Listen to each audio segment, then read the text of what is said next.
Hello दोस्तों, आपका अपना यूट्यूब चैनल अकील डार में आपका स्वागत है। पिछले क्लास में हम लोगों ने मांझी परगना शासन व्यवस्था को देखा था। आज हम लोग उसी मांझी परगना शासन व्यवस्था को एमसीक्यू के जरिए देखेंगे। इससे यह होगा कि कोई भी क्वेश्चन नहीं छूटेगा। तो चलिए हम लोग शुरू करते हैं। तो पहला क्वेश्चन है, मांझी परगना शासन व्यवस्था का संबंध निम्न में से किस जनजाति से है? तो इसका आंसर होगा संथाल जनजाति से। मांझी परगना शासन व्यवस्था का संबंध संथाल जनजाति से है। चलिए हम लोग नेक्स्ट क्वेश्चन को देखते हैं। संथालों द्वारा निम्न में से किस जनजाति से मांझी परगना शासन व्यवस्था का ग्रहण किया गया था? तो इसका आंसर होगा शौर्य पहाड़िया। संथालों ने शौर्य पहाड़ी से मांझी परगना शासन व्यवस्था को सीखा था और बाद में इसी शासन व्यवस्था को जॉर्ज यूल के द्वारा मान्यता प्रदान किया गया था। चलिए हम लोग आगे देखते हैं। 3 नंबर क्वेश्चन है, मांझी परगना शासन व्यवस्था में ग्राम पंचायत का प्रधान क्या कहलाता है? तो इसका आंसर होगा मांझी। मांझी गांव का प्रधान होता है और मांझी परगना शासन व्यवस्था में ग्राम पंचायत का प्रधान होता है। तो चलिए हम लोग आगे देखते हैं। 4 नंबर क्वेश्चन है, निम्न में से कौन से एक मांझी का प्रमुख कार्य नहीं है?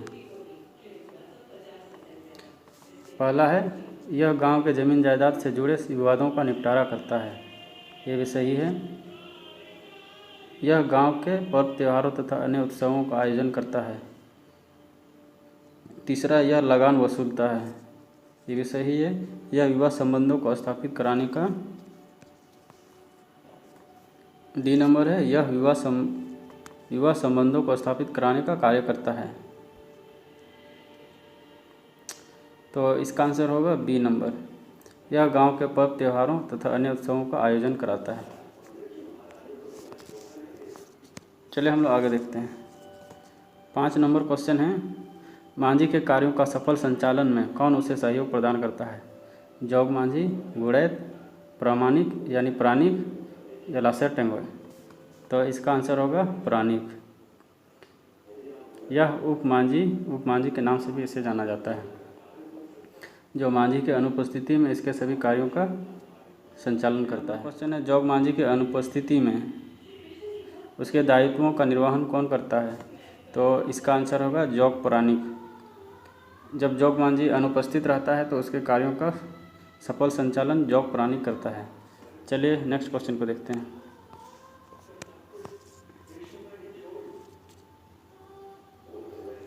7 नंबर क्वेश्चन है,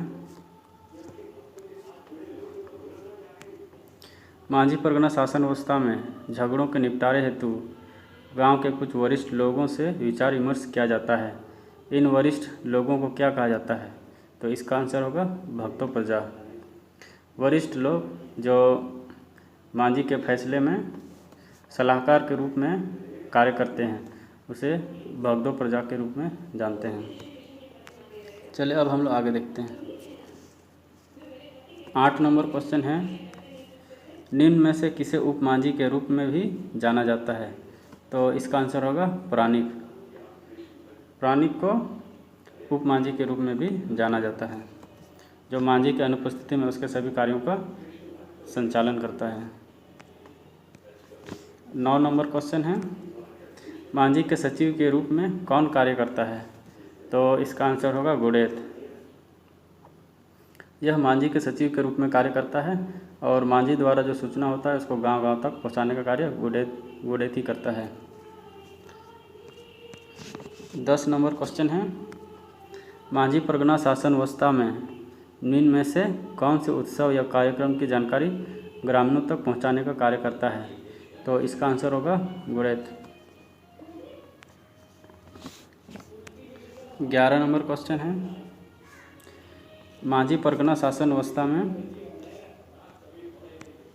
निम्न में से कौन गांव के परिवारों से संबंधित सूचनाएं एकत्रित करने का कार्य करता है? इसका आंसर भी गुड़ैत ही होगा। जो विभिन्न परिवारों से संबंधित सूचनाएं होती है उसे एकत्रित कर मांझी को बताता है। 12 नंबर क्वेश्चन है, निम्न में से कौन मांझी परगना शासन व्यवस्था में प्रहरी के रूप में कार्य करता है? तो इसका आंसर होगा लासेर टेंगोय। यह गांव के प्रहरी के रूप में कार्य करता है और गांव को बाहरी आक्रमणों से बचाता है। मांझी परगना शासन व्यवस्था में कौन पुलिस की भांति कार्य करता है? तो इसका आंसर होगा चौकीदार। चौकीदार मांझी परगना शासन व्यवस्था में पुलिस की भांति कार्य करता है और मांझी के कहने पे जो अपराध किया हुआ व्यक्ति है उसको पकड़ के लाता है।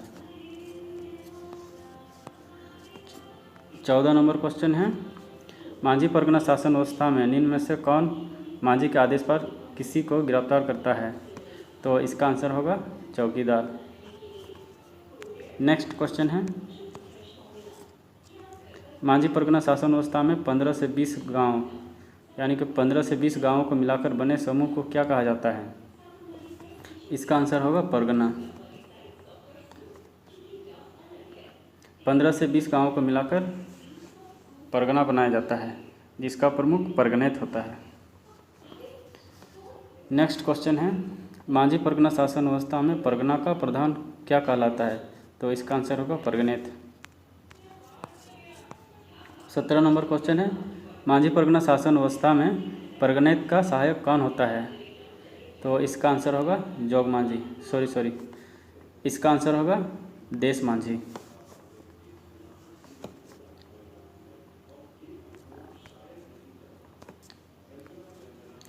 17 नंबर क्वेश्चन है, मांझी परगना शासन व्यवस्था में परगनेत का सहायक कौन होता है? तो इसका आंसर होगा देश मांझी। देश मांझी को मोड़े मांझी भी कहते हैं, जो 5 से 8 गांवों को मिलाकर बनाया जाता है।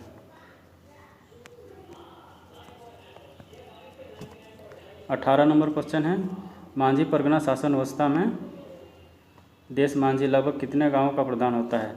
तो इसका आंसर होगा 5 से 8 गांव। 19 नंबर क्वेश्चन है, मांझी परगना शासन व्यवस्था में जिन मामलों का निपटारा परगनेत द्वारा नहीं किया जाता है वह किसे हस्तांतरित किया जाता है? तो इसका आंसर होगा दिसोम परगनेत को। नेक्स्ट क्वेश्चन है, मांझी परगना शासन व्यवस्था में यौन अपराधों के दी जाने वाली सज़ा को क्या कहते हैं? तो इसका आंसर होगा बिटलाहा। संथालों का सबसे कठोरतम सज़ा बिटलाहा को कहा जाता है और सबसे आसान सज़ा करेला दंड को कहा जाता है, जिसमें 50 रुपया से 150 रुपया तक सज़ा का प्रावधान है।